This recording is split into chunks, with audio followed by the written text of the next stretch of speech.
The lake was still frozen the morning a Navi SEAL and his dog heard something no one else did.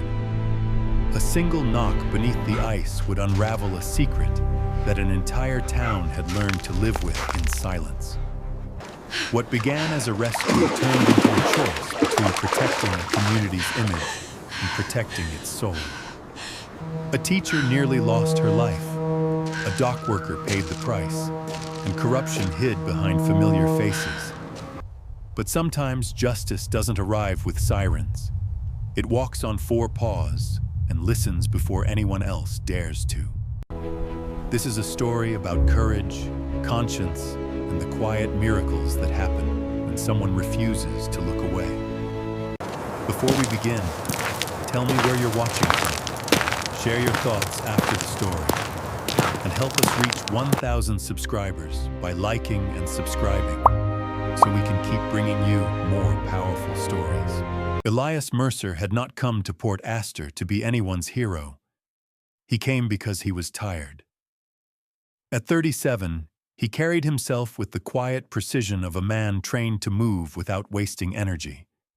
He stood just over 6 feet tall, about 6'1", his build lean and hardened, not the sculpted bulk of someone who trained for mirrors, but the kind of strength carved by repetition and cold air.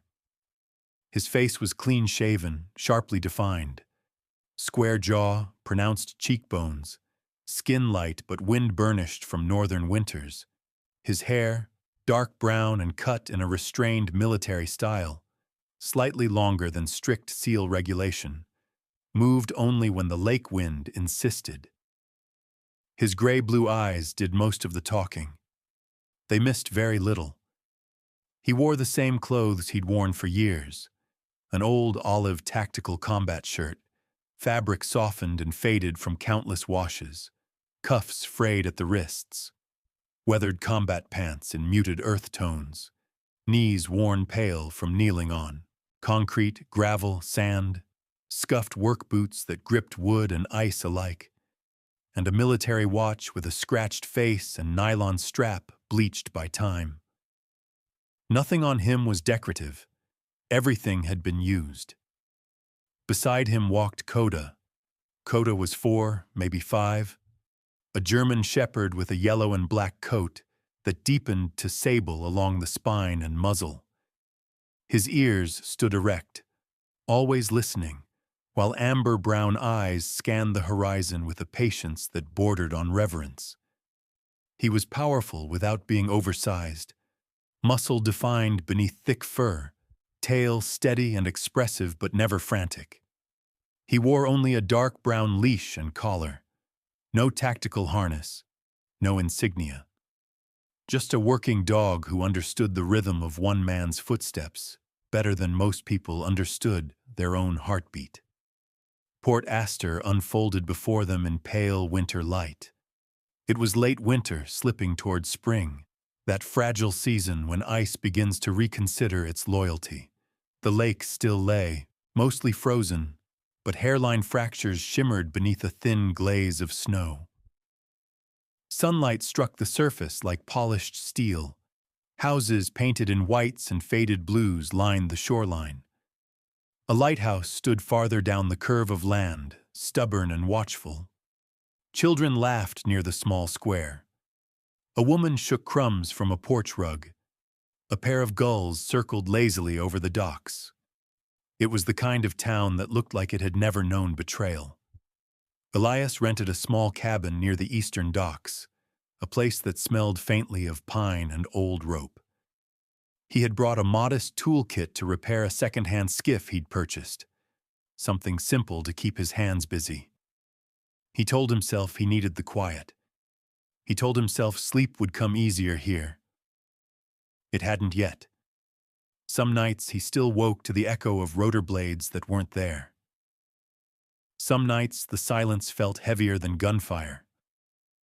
Coda would lift his head at those moments, rise from the floor, and rest his chin on Elias's knee without a sound. No panic, no theatrics, just presence. It was on the third morning that Coda began to behave differently. The eastern pier, older, less maintained, had a cordoned-off section where the ice was rumored to be thin. A faded warning ribbon fluttered between two metal posts. Elias had walked that direction twice already. Both times Coda slowed near the edge, nostrils flaring, body posture tightening almost imperceptibly. Elias had dismissed it. Fish, oil, small animals beneath snow. But on this morning, the lake was quieter than usual. No wind, no gulls. Coda stopped abruptly, his ears angled forward, his tail lowered, not tucked in fear, but anchored in focus. He pulled once against the leash, not wildly, but with insistence. "Easy," Elias murmured. Coda did not look back at him. Instead, the dog lowered his body and moved toward a thin stretch of snow dusting the ice beyond the warning ribbon. He began digging, deliberate strokes, not frantic. Elias followed carefully, scanning the ice surface before each step. His boots tested pressure. His eyes traced fractures like reading fault lines on a map. Coda's paw struck fabric, a flash of yellow beneath snow. Elias crouched, brushed the surface aside, and uncovered a wool scarf, mustard yellow, soaked stiff with frozen water.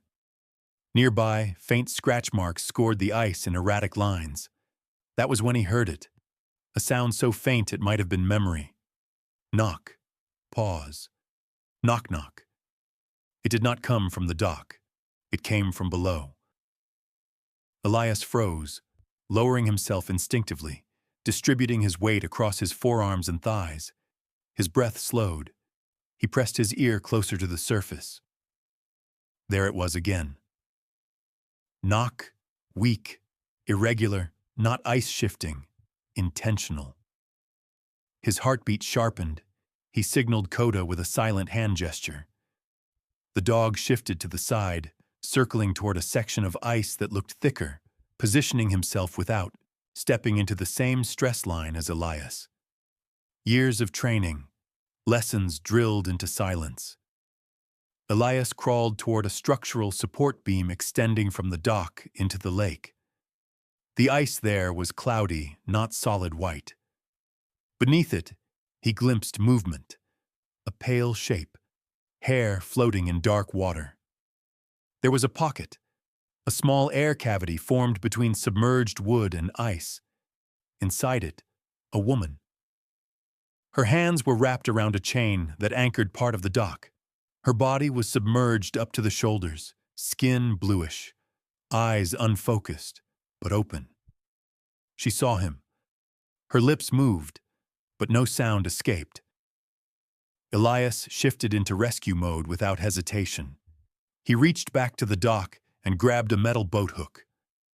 With controlled force, he struck the ice at the edge of the pocket, not above her head, but near the perimeter where fractures could spread outward instead of down. The first crack echoed across the lake like a rifle shot. He paused, waited, assessed. Coda's claws scratched lightly on wood behind him, tension humming through the leash. Another strike. The ice split enough to widen the cavity. Elias lowered the hook, braced against the dock beam, and extended his arm toward the woman. "Stay with me," he said quietly. Her fingers twitched. She shifted one hand from the chain and reached. The ice groaned. Elias moved closer than he should have. He knew it. Calculated risk. "Easy," he murmured, to her, to himself, to the lake. Coda repositioned, weight evenly distributed, leash slack but ready. Elias secured her wrist and pulled, not upward but sideways toward the broken edge. The water resisted. So did gravity. So did cold. He used the hook to anchor, livered his own body backward inch by inch. Her shoulders cleared first, then her torso. Her body was rigid, movements slow from hypothermia. He rolled her carefully onto the dock planks, away from the fracture zone. She gasped once, A small animal sound, her eyes fluttered open enough to focus. She was in her early 30s, pale skin now nearly translucent from cold. Light brown hair, half frozen, clung to her cheeks. She had the fine-boned features of someone who smiled often in warmer seasons. Even in shock, her expression carried something deliberate, thoughtful. "Naomi Bell," she whispered hoarsely, as if introducing herself to prove she still existed.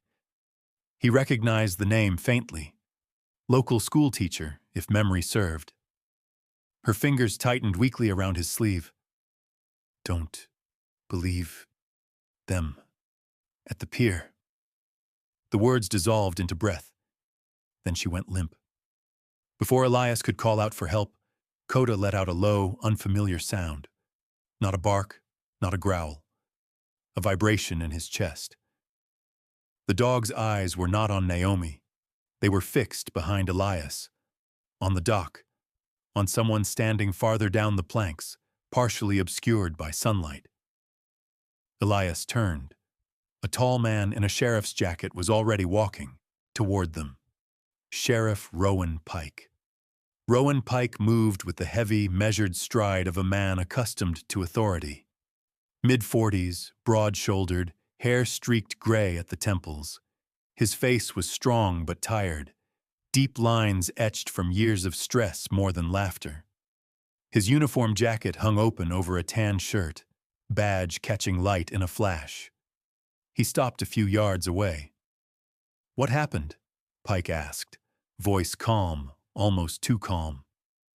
"She was under the ice," Elias replied evenly. Pike stepped closer. Coda stepped forward at the same time, placing himself slightly between Elias and the sheriff. The dog did not bark. He did not bare teeth. He simply lowered his head and let out a quiet warning rumble. Pike glanced at the dog, then at Elias, then at Naomi. "Good thing you found her," Pike said. "Good thing." It sounded like relief. It did not feel like it. Within minutes, the wail of an ambulance cut through the stillness. 2 paramedics rushed onto the dock.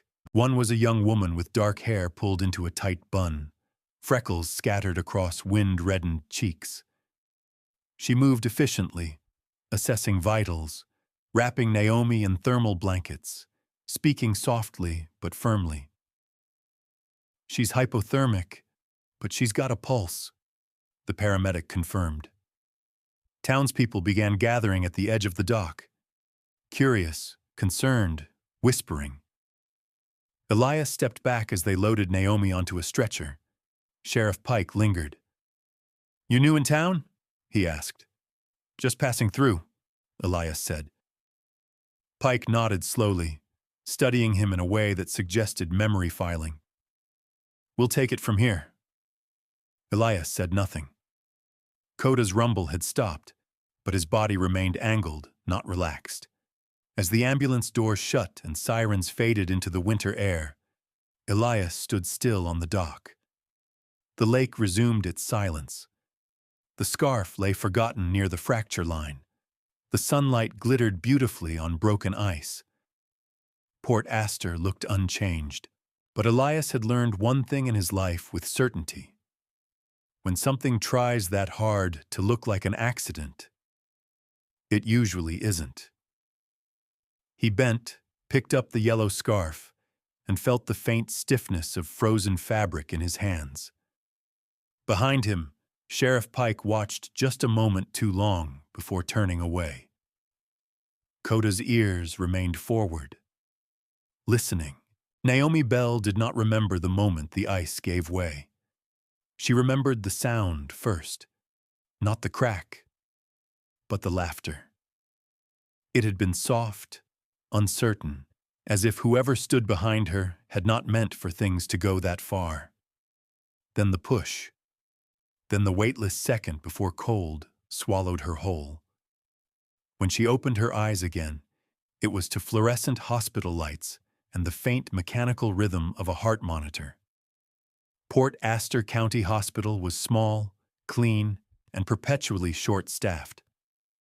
The walls were painted a shade of muted green, meant to calm nerves.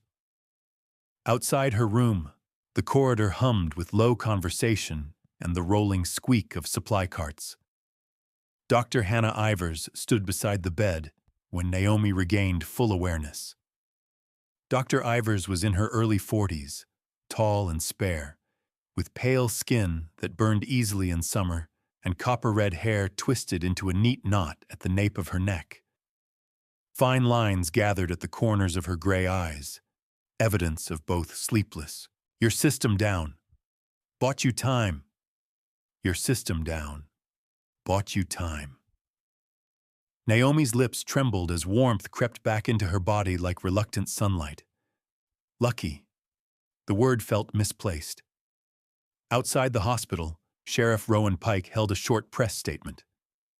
Elias watched from a distance, standing near the edge of the parking lot with Coda at his side. The sheriff's voice carried across the cold air. At this time, we believe Ms. Bell suffered an accidental fall near the East Pier. We're grateful to the visitor who assisted in her rescue. Visitor. Elias stood motionless, arms folded across his worn olive shirt. His expression gave nothing away, but his gray-blue eyes narrowed slightly. He had seen too many carefully shaped sentences in his life. Coda sat beside him, still, ears alert. The dog was watching the sheriff, aggressively, just memorizing. Later that afternoon, Elias returned to the hospital. The building smelled faintly of antiseptic and overbrewed coffee. A nurse at the front desk, a young woman with dark braids pulled tight against her scalp and tired but kind eyes, directed him toward Naomi's room. When he entered, Naomi was sitting upright, blankets wrapped around her shoulders. Her skin had regained some color, though shadows lingered beneath her eyes. Without the distortion of cold, she appeared younger. Early 30s, light brown hair falling loose around her face, fine features that suggested patience rather than fragility. She noticed Coda first. Her gaze softened. He stayed, she whispered.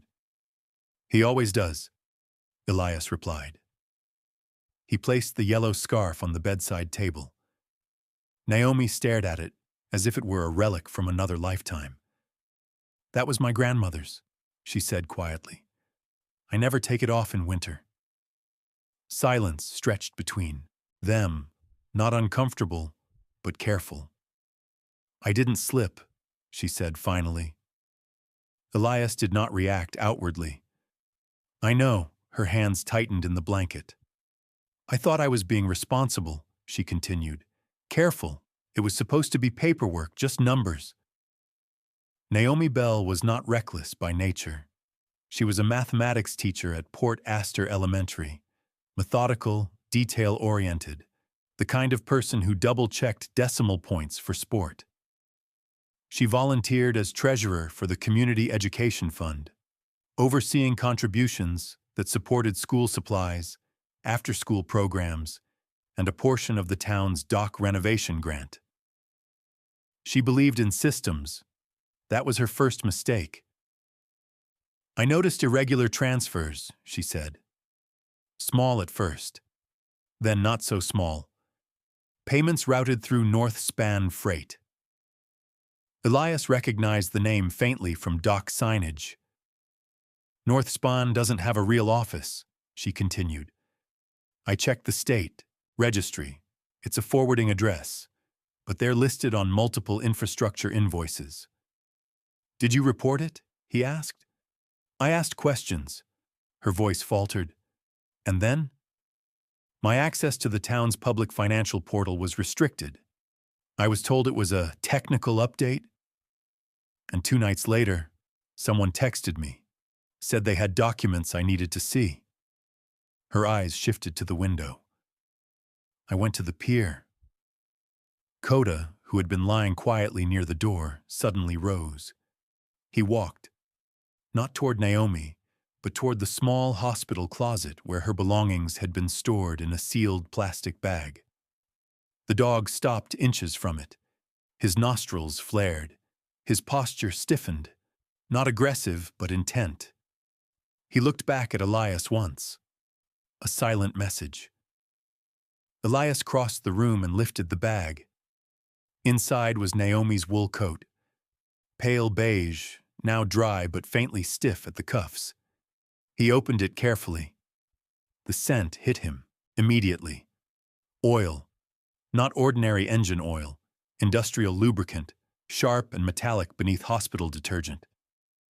Naomi inhaled and closed her eyes. "That's not from the water," she whispered. No, it wasn't. "Who was there?" Elias asked. She swallowed. "I didn't see faces clearly. It was dark. But one voice." She hesitated. "I know it." "From where?" "Town meetings, dock planning sessions, someone who speaks confidently, someone people trust." Fear flickered through her expression. "If I accuse the wrong person, I ruin everything." Elias studied her carefully. "And if you're right?" Her voice broke. "My brother works seasonal shifts at the docks. Caleb." A faint, strained smile touched her lips. "He just paid off his truck." Caleb Bell was 31, broad-shouldered like their father had been, with sandy hair and a perpetually sunburned nose from years working outdoors. He had the open, easy demeanor of a man who preferred manual labor to conflict. He had never wanted to leave Port Astor. Naomi continued. "Most of my students' parents work there too. If the docks shut down..." She didn't finish. Elias understood the rest. Communities did not collapse all at once. They cracked along fault lines of fear and silence. A soft knock interrupted them. Caleb himself stepped inside. He was taller than Naomi by nearly half a head, wearing a flannel shirt and heavy work jacket. His hands were rough, nails permanently stained by grease and rope fibers. His eyes, clear blue, carried both relief and worry. "You okay?" he asked, stepping to the bedside. Naomi nodded. He noticed Elias then. "Thank you," Caleb said simply. There was no suspicion in his tone, only gratitude. Elias inclined his head. Coda approached Caleb cautiously, sniffed his boots, then stepped back. Neutral. Good. But when Caleb leaned down to kiss his sister's forehead, Coda's ears twitched. Again, not at Caleb, but at something else. Elias followed the dog's gaze. The hallway. Sheriff Pike stood at the far end, speaking quietly with Dr. Ivers. He did not look toward the room, yet his posture was rigid, watching without appearing to watch. That evening, Elias returned to his cabin. The sun had set in a wash of muted pink and steel blue across the frozen lake. Ice creaked in distant fractures. The lighthouse beam swept slowly over dark water. He sat at the small wooden table, Naomi's words turning over in his mind. Accidents were simple. This was not simple. Coda lay near the door, head resting on paws. After several minutes, the dog lifted his head sharply. Elias turned. The cabin window, slightly fogged from interior warmth, held the faintest reflection, a shape beyond it, too tall to be brush, gone as quickly as it appeared. Elias stood, silent. He opened the door in one smooth motion. Cold air rushed in, no one, just snow, unmarked except for faint depressions near the tree line. Not footprints exactly, but weight had been there. Recently. Coda stepped forward, sniffed the air, then lowered his nose to the ground. His body language shifted, not alarmed, but alert. Someone had come close enough to look inside, to confirm something. Elias closed the door slowly. He did not reach for a weapon. He reached for patience. If Naomi was right, then this was not a random act of violence. It was maintenance. someone maintaining a narrative. Inside the cabin, the silence felt different now. Not peaceful, measured. Elias glanced at Coda. The dog met his gaze steadily. Two beings bound not by orders, but by trust. Outside, the ice continued its slow, inevitable thaw, and somewhere beneath that fragile surface, something else was beginning to crack. Morning in Port Astor arrived polished and innocent. Sunlight poured across the frozen lake in long, silver streaks, catching in the cracks like threads of light stitched into glass. Houses along the shoreline gleamed under fresh frost. Smoke lifted from chimneys in slow, disciplined spirals. From a distance, the town looked healed. Up close, it felt restrained. Elias Mercer walked along Harbor Street with Coda at his side, boots steady against the salted pavement. His olive combat shirt moved with the wind, fabric soft and worn from years of use. The town glanced at him in fragments, curious eyes from behind cafe windows, a mechanic pausing mid-wrench, two elderly men lowering their voices as he passed. He wasn't a stranger anymore. He was the man who pulled someone from the ice. That made him visible. Coda moved in quiet sync beside him, ears upright, tail low but relaxed. The dog's amber eyes tracked motion without tension. No lunging, no posturing, just awareness. They stopped at Whitlock's bakery. The bell above the door chimed softly as Elias entered. Mara Whitlock stood behind the counter, dusted in flour. She was 62, compact and steady, with short white hair brushed neatly back from her lined face. Her eyes were a faded blue-gray, sharp despite their softness. Years of early mornings had curved her shoulders slightly forward, but her hands moved with practiced grace as she folded dough. "You're the quiet one," she said, without looking up. "Quiet men make people uneasy." Elias gave the faintest nod. Mara studied him now. She took in the scuffed boots, the disciplined posture, the watch that had clearly measured more than time. "The girl's awake," she added gently. "Word travels fast here, faster than it should." Coda sat near the doorway, observing. Mara's gaze dropped briefly to the dog. "He listens better than most folks," she said. "He does," Elias replied.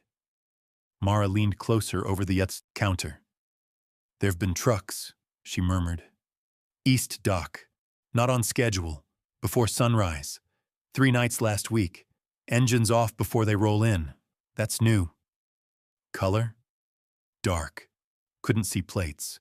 But I noticed the tarp." She described it carefully. Industrial blue-green. Thicker weave than common dock canvas. Elias remembered a scrap of similar fabric snagged near the ice fracture where Naomi had fallen. Mara straightened. "Port Astor likes to look pretty," she said quietly. "But pretty doesn't mean clean." Later that afternoon, Elias received a call from a number he did not recognize. He answered without greeting. "This is Agent Nora Kincaid," the voice said. Controlled. Measured. Female. They met at the marina parking lot. Nora Kincaid stepped from a dark government sedan with the ease of someone accustomed to being observed. She was about 40, tall and lean, with dark brown hair pulled into a low ponytail. Her face was composed, almost architectural in its symmetry, no wasted expression. Her eyes were steady hazel, assessing without hostility. She wore a charcoal coat over a fitted navy blouse and dark slacks, practical boots instead of heels. No jewelry except a slim wedding band. "Mr. Mercer," she said. "Agent." They stood several feet apart, wind pressing lightly against their coats. "I'm aware of what happened at the dock," Nora continued. "I'm also aware that you've begun asking questions." "I've begun noticing," Elias corrected. A flicker of acknowledgement crossed her face.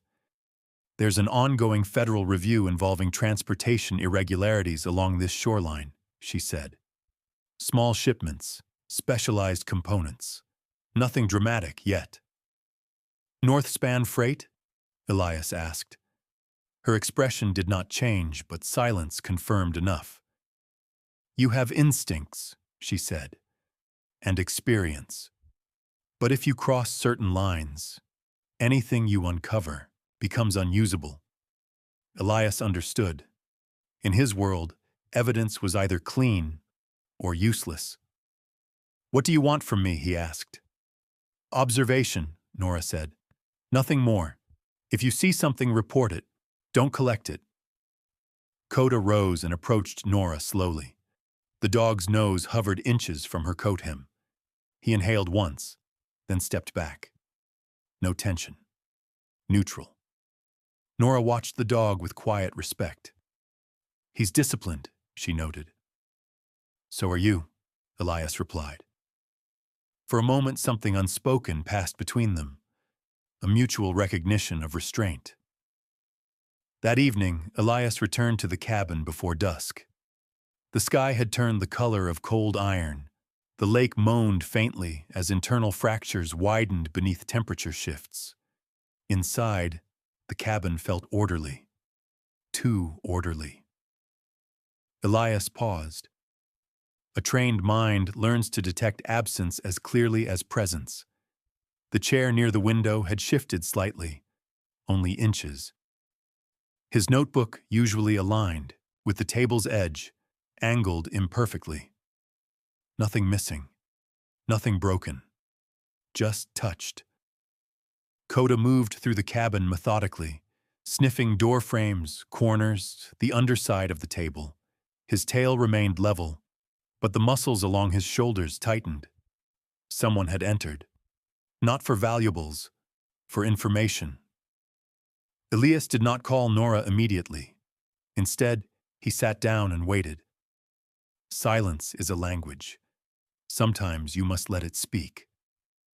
Hours later, long after darkness settled and the lighthouse beam began its steady sweep, Coda stood abruptly and walked toward the front door. He did not bark. He did not growl. He placed one paw gently against the wood. Then he turned his head, not toward the forest, not toward the dock, but toward the lake. Elias stepped outside. The surface of the frozen water shimmered beneath moonlight. At first, he saw nothing. Then, a faint flicker. Not from the lighthouse. A brief pulse of light near the eastern dock, quickly extinguished. Too controlled to be accidental, too deliberate to be random. It lasted less than 2 seconds, but it was enough. Someone was working at night, not hiding from weather, hiding from eyes. The next morning, Elias visited the elementary school, not as an investigator, as a witness.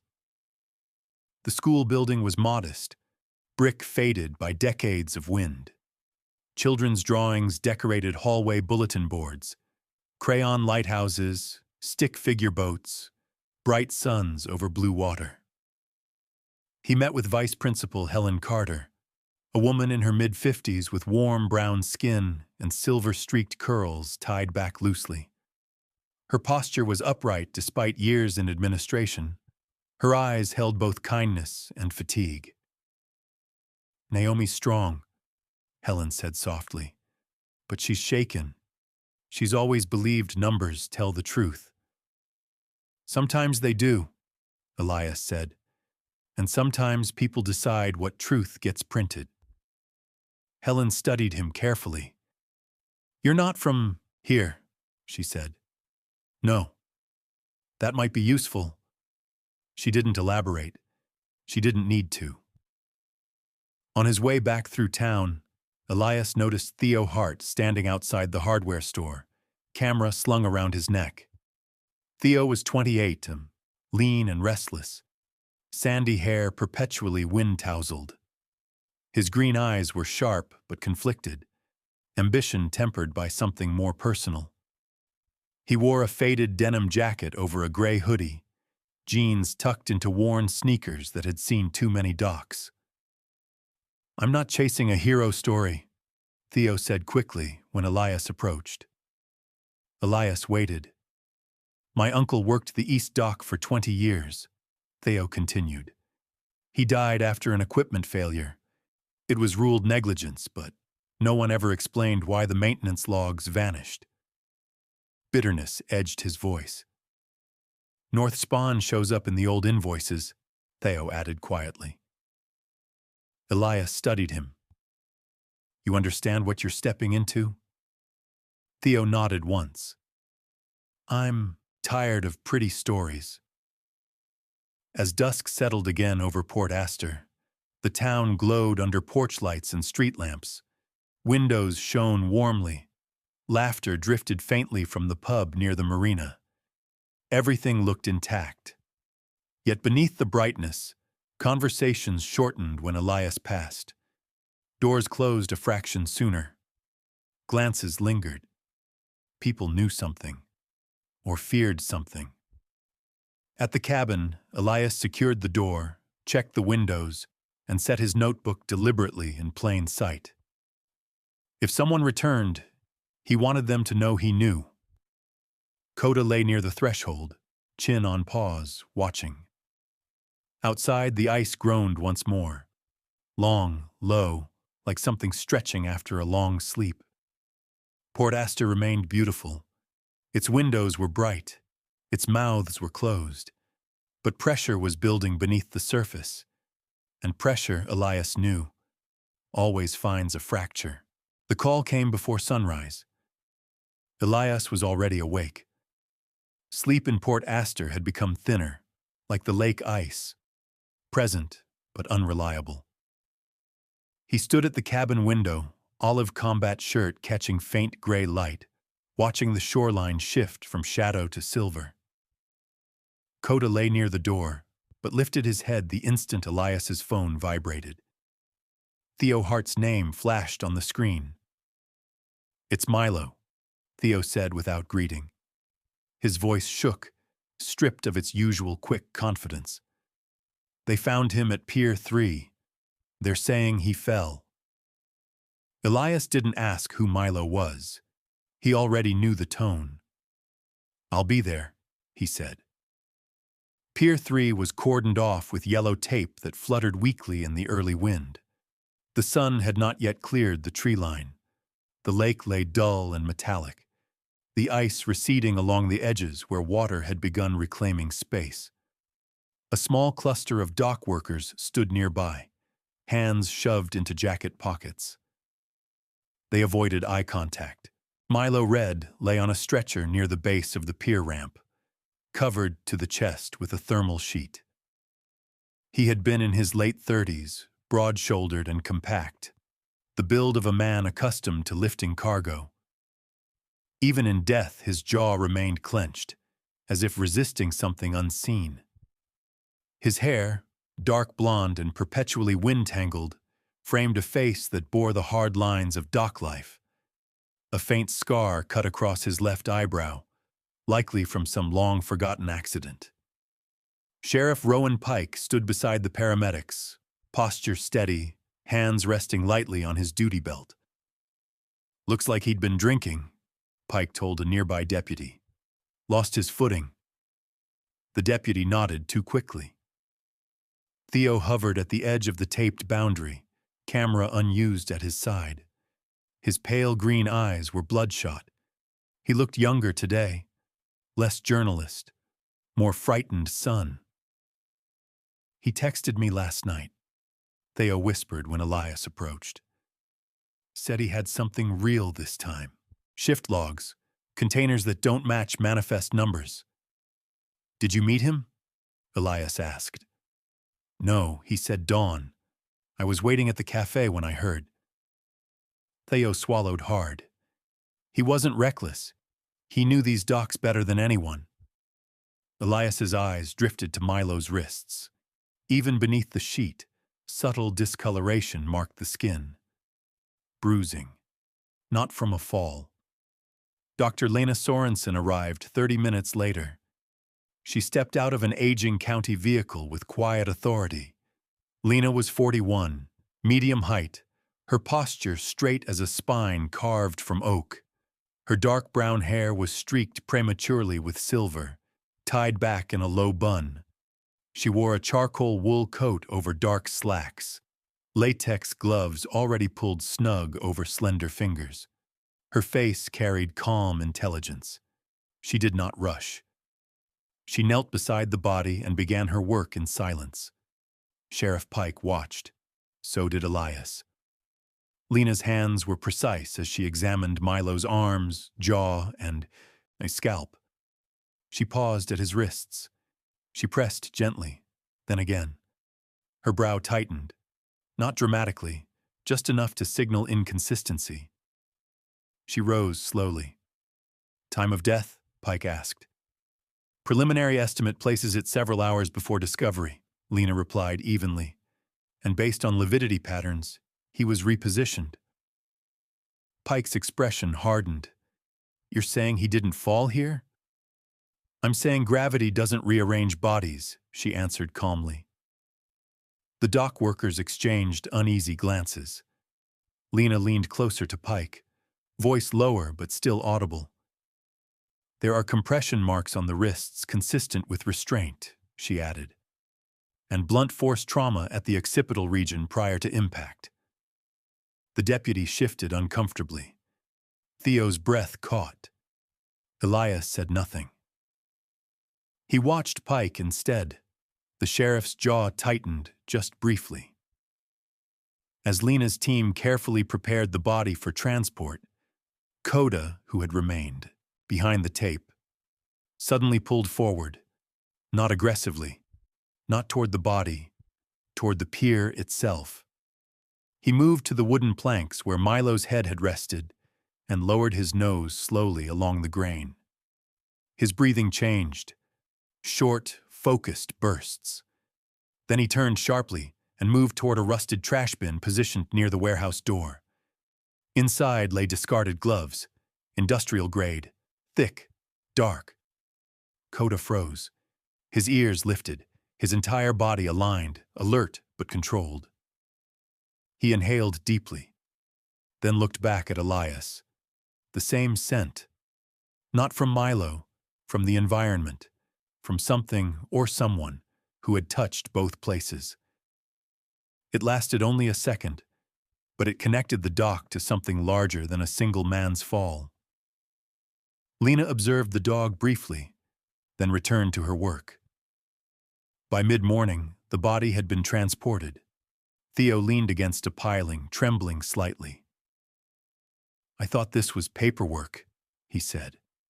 "I thought it was numbers and bad accounting." "It still might be," Elias replied quietly. "But numbers move things. Things move people. And people get hurt," Theo said. Elias met his gaze. "Yes." That afternoon, Agent Nora Kincaid arrived on scene. She stepped out of her sedan with a folder tucked under one arm.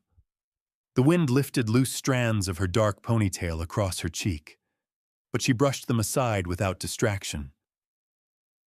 "I assume you've heard," she said to Elias. "I was here." Nora glanced toward Lena's vehicle pulling away. "I'll need the official findings," she said.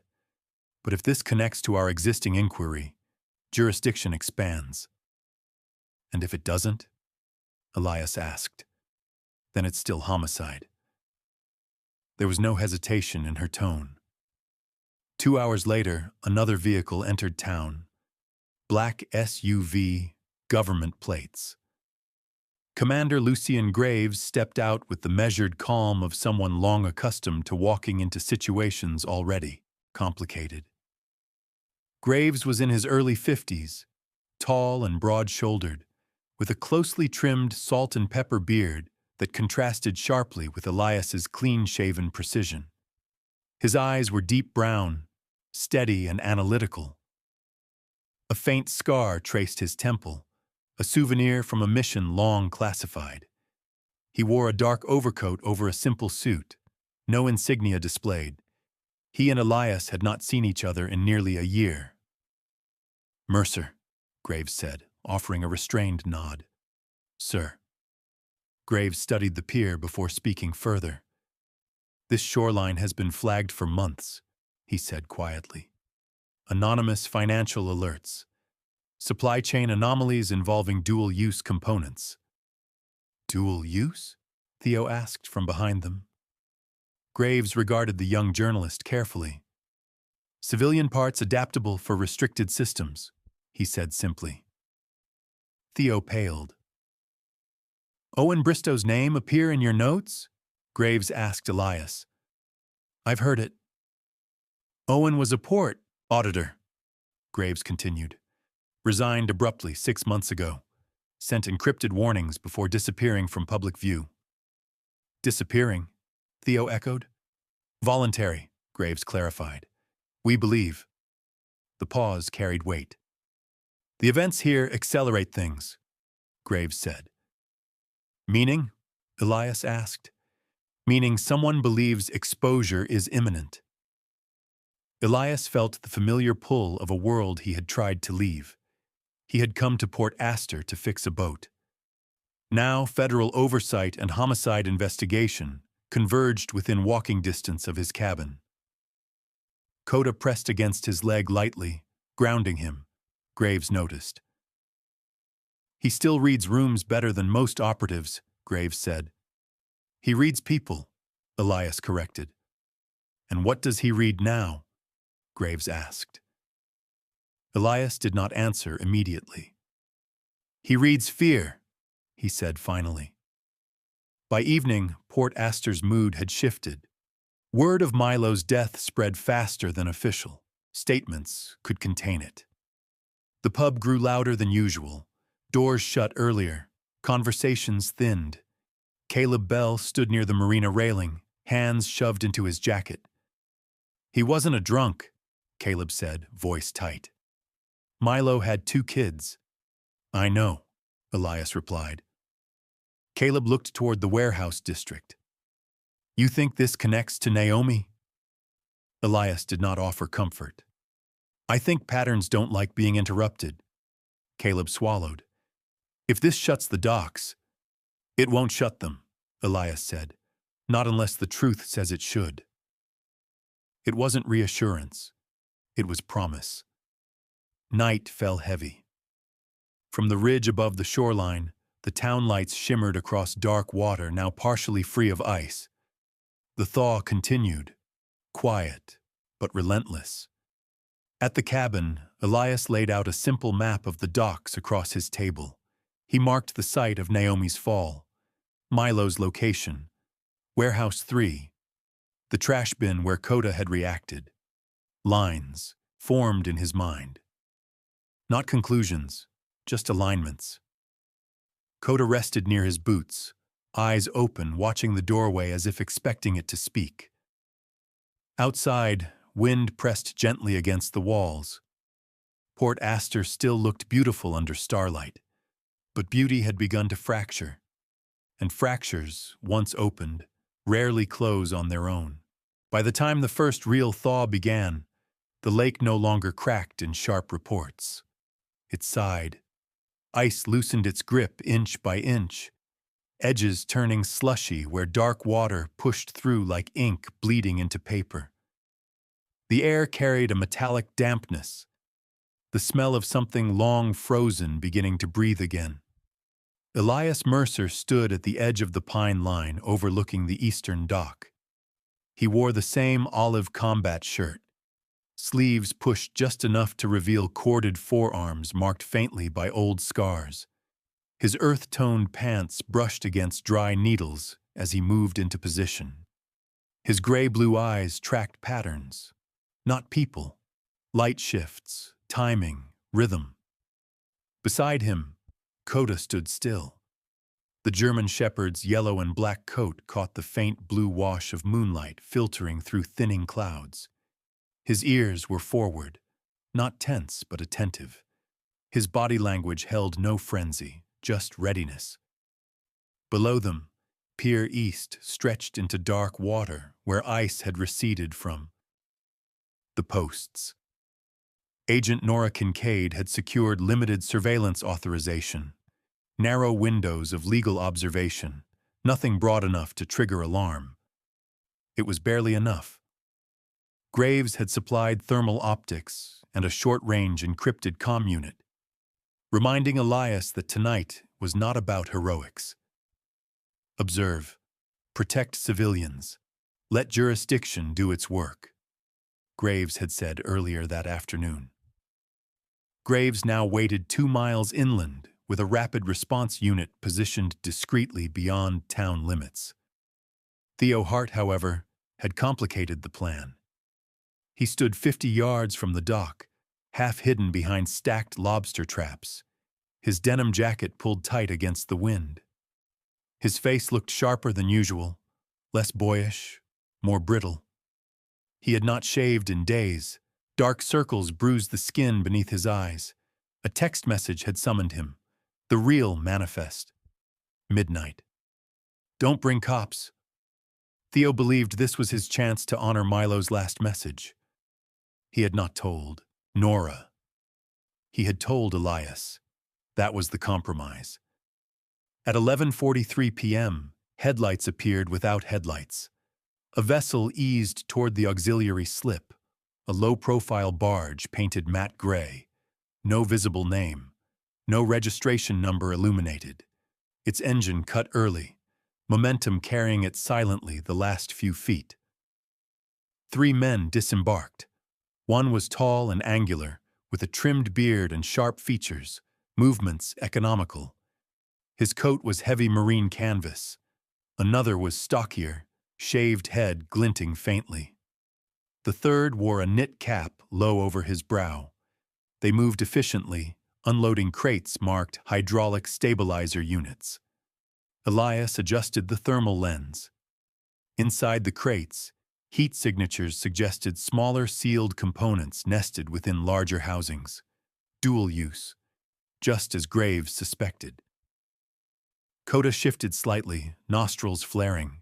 The same industrial scent threaded through the air. Not strong, but consistent. Theo stepped from cover at precisely the wrong moment. "Wait," he called softly. The bearded man froze. The shaved-headed one pivoted immediately. Theo raised his hands. "I'm alone," he said. He wasn't, but he believed he was doing something brave. The knit-cap man approached him cautiously, eyes scanning beyond Theo's shoulder. "Where is it?" Theo demanded, voice trembling. The bearded man studied him. "Who else knows you're here?" "No one." That was a lie, and fear has a smell. Coda's ears twitched. Before any weapon was drawn, before any voice rose, Coda's body changed. Not toward the men, toward the dock itself. He lowered his head, listening, not smelling, listening. The water beneath the auxiliary slip vibrated faintly, a low resonance Elias recognized from years of operations in unstable terrain. The shifting ice shelf, loosened by rising temperature and boat displacement, had begun to fracture beneath the outer planks. Elias calculated in a single breath. Gunfire would destabilize it. Heavy movement would accelerate collapse. And Theo stood directly over the weakest section. Coda turned his head toward Elias once. No panic. Just signal. Move now. Elias moved. He descended the slope without rushing, boots precise against gravel. At 20 yards, he cut the auxiliary dock's power junction with a quick strike from a compact tool he carried, plunging that section into near darkness. Confusion bought seconds.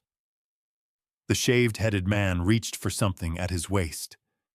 Coda launched, not at the man's throat, not at his body, but at the arm holding the weapon. Teeth closed around fabric and wrist, enough pressure to disrupt aim without maiming. The gun discharged into the air. The sound cracked across water. Ice groaned. Theo dropped instinctively. Elias reached him in 3 strides, pulling him off the unstable planks and dragging him toward the gravel shoreline. The bearded man attempted to retreat toward the barge. Sheriff Rowan, Pike's patrol SUV roared into view from the main road. Headlights flared. "Stand down!" Pike shouted. For one suspended second, it appeared he had arrived to intervene. Instead, he positioned himself between the federal approach vector and the dock workers. "Back away!" he ordered, not to the suspects but to Elias. The bearded man moved toward Pike. Too familiar, too confident. Pike grabbed him, not roughly, but as if ushering him to safety. That was when everything clarified. "You're obstructing," Elias said evenly. "I'm preserving stability," Pike snapped. "You have no jurisdiction here." "Neither do they." Pike's jaw flexed. "You think you're saving this town?" Pike continued, voice rising just enough to betray strain. "You think pulling threads won't unravel everything?" Behind them, the dock shifted. A cable snapped loose as tension redistributed. One crate slid. Its corner split open on impact with the pier edge. Foam insulation spilled outward. Inside lay smaller, sealed modules, circuit boards, micro-guidance components, each stamped with serial codes that did not match hydraulic equipment. Nora Kincaid's vehicles arrived seconds later, lights off but engines hot. Her voice cut through the night. "Sheriff Pike, step away." He hesitated, only for a breath. Then he released the bearded man. Federal agents moved in swiftly, weapons drawn but controlled. 2 suspects were restrained. One bolted toward the water and vanished into darkness beyond the pier's edge. Pike stood rigid as cuffs were placed around his wrists. "I kept this place alive," he muttered. Not to Nora, not to Elias, but to the night itself. Without those contracts, the docks close. Families starve. "Families don't thrive on lies," Nora said quietly. Pike looked older under the harsh floodlights. Not monstrous, just worn thin by compromise. Theo sat on the gravel, shaking violently now, that adrenaline drained from his system. His green eyes stared at nothing. Elias crouched beside him.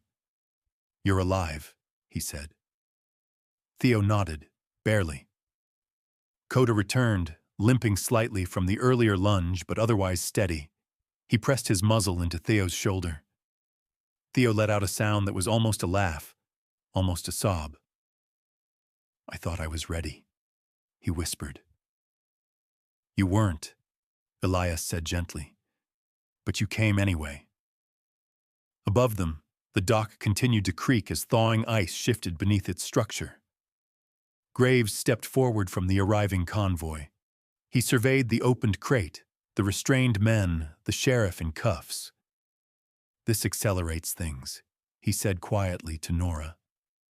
"It clarifies things," she replied. As emergency lights washed the lake in red and blue, Elias rose slowly. He looked down at Coda. The dog's ears were relaxed now, amber eyes reflecting strobing color. No triumph, no fear, just watchfulness. Elias knelt and placed a hand on the dog's head. "You heard it," he murmured. "The fracture, the warning, not mystical, not miraculous. Just attention sharpened by loyalty. Behind them, officers cataloged evidence, photographing serial numbers and broken seals. Agents read suspects their rights. Pike sat in silence, gaze fixed somewhere beyond the waterline. Port Astor's lights flickered faintly in the distance. From afar, it still looked beautiful. From here, it looked fragile. Theo survived. 2 suspects were in custody. One had escaped. And Sheriff Rowan Pike, keeper of narratives, stood exposed beneath the cold, honest sweep of federal headlights. Elias straightened, hand resting briefly at Coda's collar. The thaw had begun, and nothing that had surfaced tonight would sink quietly again. The morning after the arrests did not feel victorious. It felt exposed. By dawn, news vans lined Harbor Street. Satellite dishes unfolded like metallic flowers against the pale sky. Reporters in bright jackets stood near the marina railing, rehearsing phrases that would travel farther than any boat from Port Astor ever had. Smuggling hub beneath a quiet lakeside town. Dual-use components in plain sight. The words cut clean and careless. From a distance, the lake shimmered as it always had, silver blue, wind-brushed, deceptively serene. But up close, tension moved through the town like a second current beneath the thawing surface. Elias Mercer stood outside Whitlock's bakery, hands tucked loosely into the pockets of his worn combat pants. His olive shirt caught the early light, fabric softened from years of movement and weather. The sharp lines of his clean-shaven face looked carved deeper today. His gray-blue eyes did not follow the reporters. They followed the townspeople, men who had unloaded honest freight for 20 years, women who packed lunches and balanced checkbooks, teenagers who had never left the county line. They walked past cameras with shoulders drawn inward, as if guilt could be assigned by proximity. Coda remained close to Elias's left side. The German shepherd's gait was steady but careful. His earlier strain from the dock confrontation had left a faint stiffness in his rear leg. Not severe, just enough to remind Elias that even the strongest bodies need tending. Coda's amber eyes tracked movement without agitation. No fear, no aggression, just attention. Inside the bakery, Mara Whitlock moved with purposeful calm. Flour dusted her cardigan like soft snow. Her white hair, cut short and practical, framed a face lined not by bitterness, but by memory. She had already set up 3 long folding tables and placed fresh loaves of bread and thermoses of coffee along their length. "People don't think straight on, an empty stomach," she muttered as she slid another tray from the oven. Dock workers filtered in slowly. Some wore union jackets. Some avoided eye contact. One man in his early 40s, broad and sunburned, stared at the floor as if waiting to be told whether he still had a job. "We're closed today," Mara told him firmly, "so you can eat." No pity in her voice, just structure. At the marina office, federal agents conducted interviews in a quiet, methodical rhythm. Agent Nora Kincaid stood at the center of it, composed, sleeves rolled back slightly, dark hair secured neatly as always. She did not posture. She listened. Documents were cataloged, shipment codes cross-referenced, accounts frozen pending investigation. Part of the port's operations were suspended. Necessary. Painful.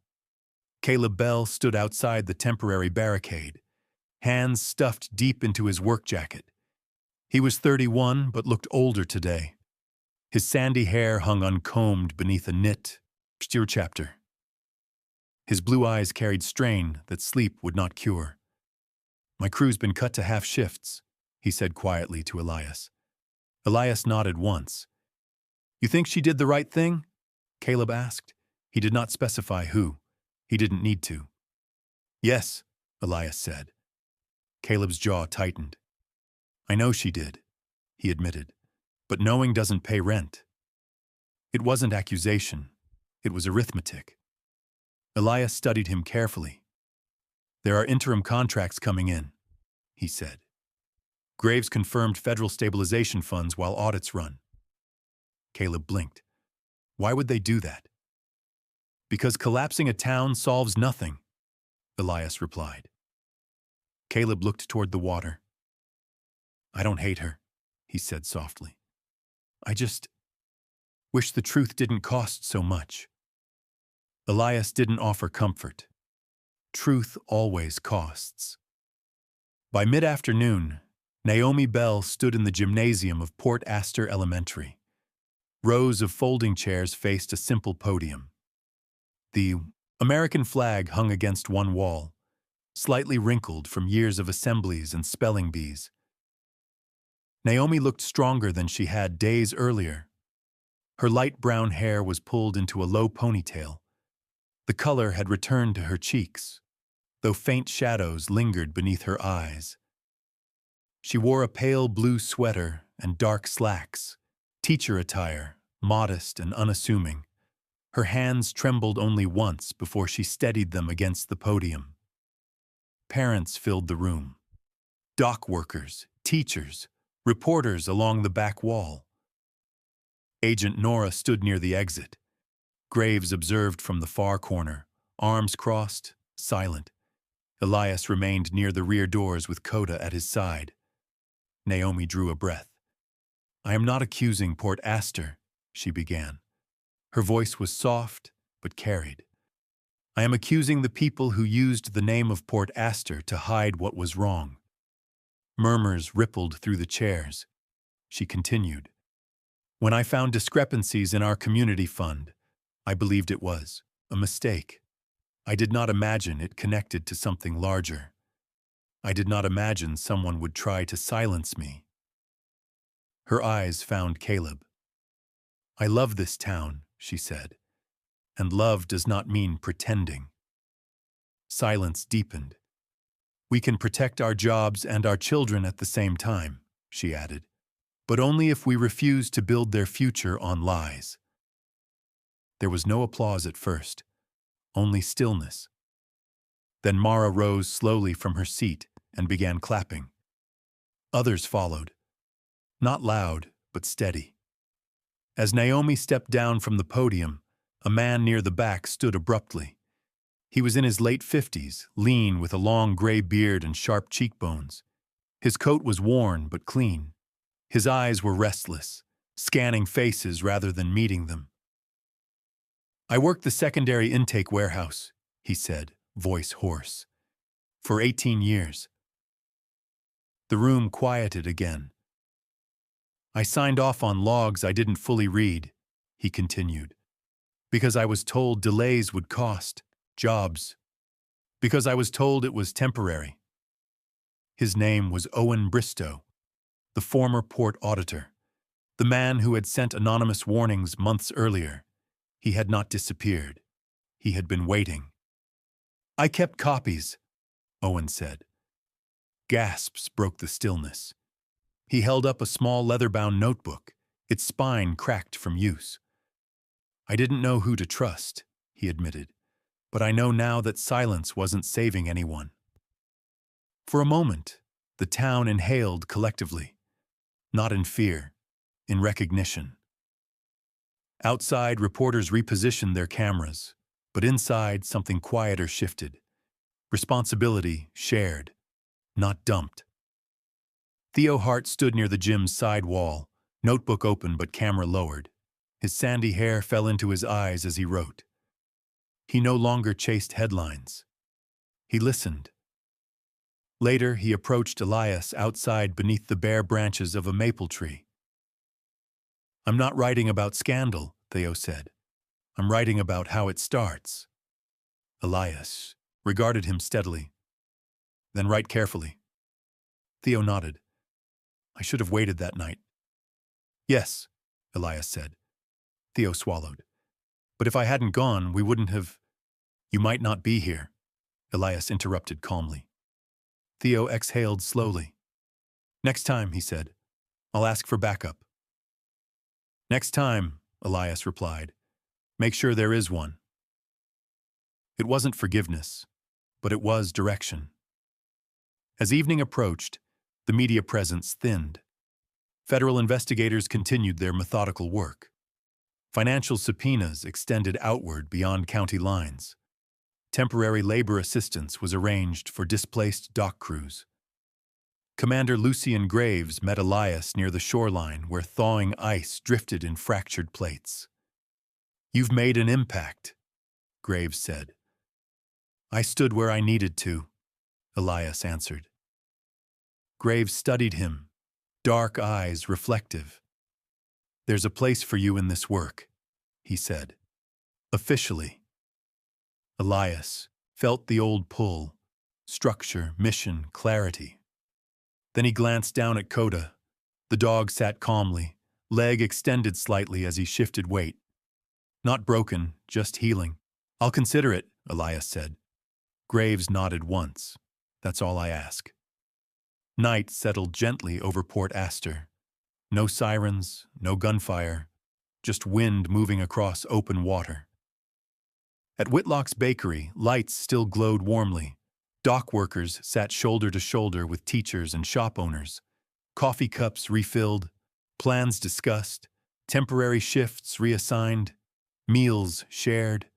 The town had not collapsed. It had trembled. And in trembling, it had learned something. Elias stood outside the cabin later that night, watching stars scatter across the dark lake. He rested his hand lightly on Coda's head. "You did good," he murmured. Coda leaned into his palm. Not as a hero, as a partner. Inside the town, people were breathing again. Not because everything was fixed, but because the truth had surfaced. And when truth reaches shore, it does not sink quietly back into the water. By the time the last sheets of ice surrendered to open water, Port Astor looked almost reborn. The lake no longer groaned beneath frozen pressure. It breathed, deep, steel-blue breaths that reflected sunlight like a blade newly polished. The docks stood exposed where snow had once muffled their scars. Paint peeled, wood warped. Rust showed where concealment had once hidden it. Nothing about the town was pristine anymore, and that was the point. Federal investigations continued beyond public view. Financial indictments expanded outward into counties no one in Port Astor had ever visited. The escaped suspect from the barge had been identified through interstate tracking and was now the subject of a coordinated manhunt. The legal machinery turned steadily, not loudly, not theatrically, but with weight. Meanwhile, life insisted on moving forward. Naomi Bell walked across the elementary school playground beneath early spring sunlight, her pale blue coat buttoned against the lingering chill. Her light brown hair moved freely now, no longer tied tight in guarded restraint. There was something steadier in her posture, less hesitation, more ownership. She knelt beside a group of fifth graders gathered around a portable first aid kit. "Pressure before panic," she instructed gently. "You can't fix everything at once. You stabilize first." Her voice carried across the playground. Nearby, Caleb hammered wooden boards into place along the repaired dock fencing. His sleeves were rolled high, exposing strong forearms streaked with sawdust. His movements were deliberate, less hurried than before. He had joined the volunteer rebuilding crew not because he felt guilty, but because he wanted to see the harbor stand without hidden supports. He paused occasionally to glance toward his sister, not with doubt anymore, with respect. Theo Hart sat on the edge of the pier with a legal pad balanced against his knee. He no longer wore his camera around his neck like armor. Instead, he interviewed workers quietly, listening more than speaking. His latest series was titled "The Cost of Small Compromises." It did not trend, it endured. Mara Whitlock had hung a new sign outside her bakery. She had organized rotating meal vouchers funded by a combination of federal assistance and private donations. Her flour-dusted hands now managed more than bread. They managed morale. Agent Nora Kincaid continued to oversee coordination between state and federal offices. She moved through town without spectacle, dressed in understated navy and charcoal, her dark hair always controlled against the wind. Where others saw disruption, she saw recalibration. And Commander Lucien Graves visited only once more. Elias Mercer had begun packing. The cabin looked emptier now. The small table where he had mapped the docks was cleared. The skiff outside sat repaired, tarp pulled tight across its surface. His worn combat boots stood by the door. Ready. He had always known how to leave. Leaving required no ceremony. Coda, however, seemed unconvinced. The German shepherd stood near the open doorway as Elias carried a duffel bag toward the truck. His yellow and black coat shone under clean spring light. The slight stiffness from weeks earlier had vanished. His stride was fluid again. But when Elias opened the passenger door, Coda did not jump in. Instead, he turned. He began walking, not toward the woods, not toward town, toward the shoreline path. Elias watched him for a moment. "Coda," he called softly. The dog paused, ears lifting, then continued. There was no urgency in his pace, just direction. Elias closed the truck door slowly and followed. The path curved along the waterline toward the old lighthouse. Port Astor's lighthouse had stood for more than a century. Its white paint was chipped, red trim weathered by decades of wind. It was not tall enough to dominate the horizon, but it had always been enough to guide boats safely past the shallows. Today, a small gathering formed at its base. No press, no official's podium, just townspeople. Mara stood near a folding table holding small candles. Naomi and Caleb stood side by side. Theo hovered nearby with notebook closed. Dr. Lena Sorensen was there too, her dark coat buttoned against the breeze, her silver-streaked hair catching light. Even Sheriff Pike's former deputy attended, hat removed respectfully. A simple wooden plaque had been placed against the lighthouse wall. Milo Red's name was engraved first. Beneath it, a line read, "For those whose voices were nearly lost beneath the water." No speeches were planned, just acknowledgement. Elias slowed as he approached. Coda moved ahead of him, tail low, posture calm. No one turned dramatically when Elias arrived. No applause, no declarations. They simply made space. Naomi stepped forward, holding something in her hands. It was small, metal, weathered. She stopped in front of Elias and looked up at him. Not as a victim, not as a symbol, but as a neighbor. "You listened," she said quietly. She extended a brass rescue whistle, polished but clearly old. Along its side, newly etched letters caught the sunlight. "Coda, for the one who listened first." Elias felt something shift inside his chest. Not pride, recognition. He knelt, clipping the whistle gently onto Coda's collar. The dog lifted his head slightly, as if accepting an unspoken oath. As the candles were lit and the wind moved through the tall grass near the lighthouse base, Coda's posture changed. He did not tense. He did not search. He simply lifted his head higher than before. His ears rotated slowly, catching something carried faintly across the water. Elias followed his gaze, not toward danger, toward the open horizon. The lake was no longer divided by ice. It stretched clear and uninterrupted into distance. For a brief second, the world felt balanced, as if the same instinct that had once pulled him toward hidden fractures now guided him toward steadier ground. Coda lowered his head again and sat calmly. The moment passed, but its quiet weight remained.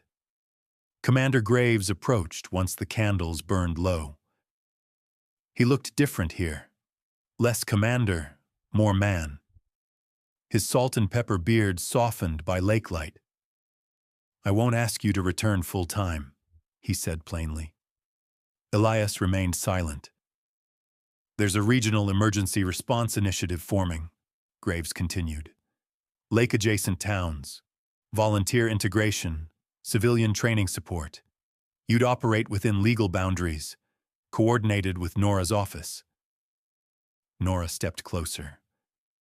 "It would be structured, she added. No gray zones, no special privileges, clear lines. Elias considered the shoreline. He considered the children practicing first aid under Naomi's supervision. He considered Caleb rebuilding dock posts with hands that once carried doubt. He looked down at Coda.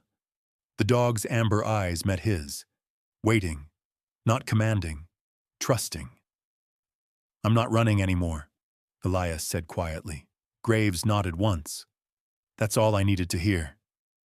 As the gathering dispersed, small conversations replaced silence.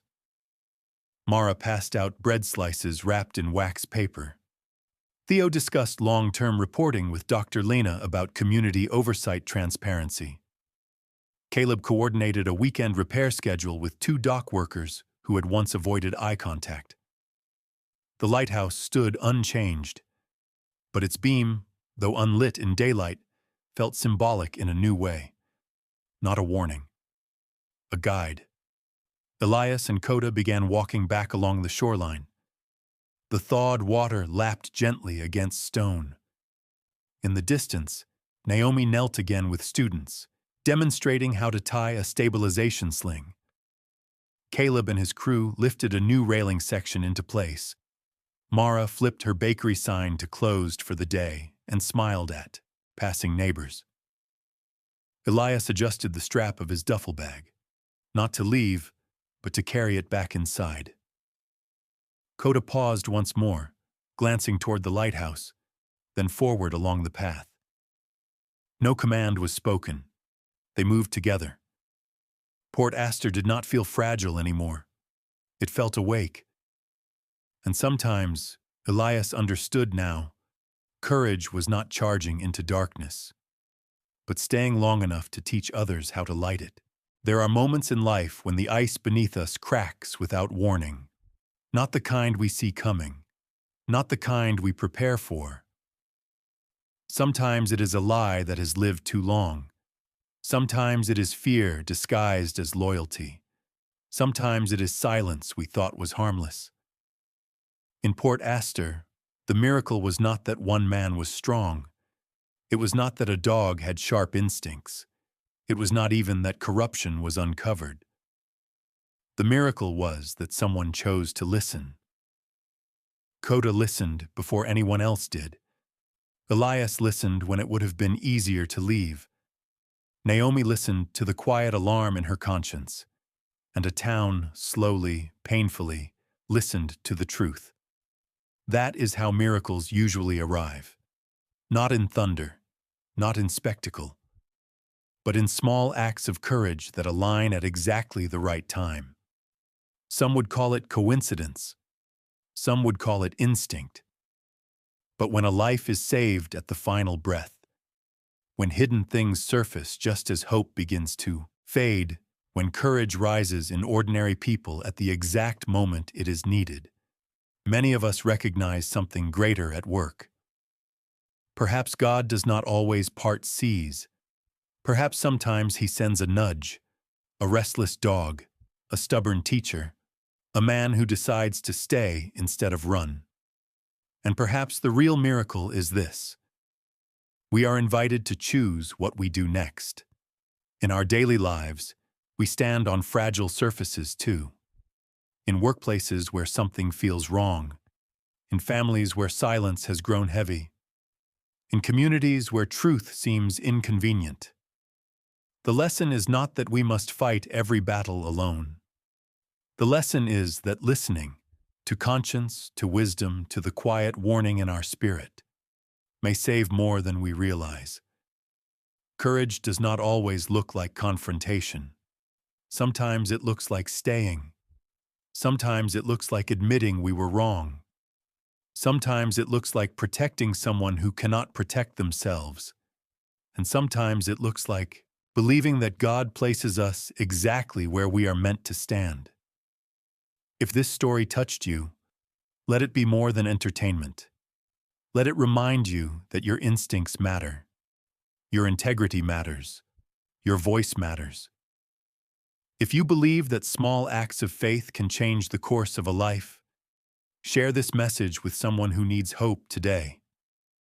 Leave a comment and tell us where you have seen courage rise in unexpected places. Subscribe to the channel so we can continue telling stories that remind us light still wins. May God bless you and your family. May He guard your steps when the ground feels uncertain. May He give you the courage to listen before the ice breaks. And may you never underestimate the quiet miracles unfolding around you.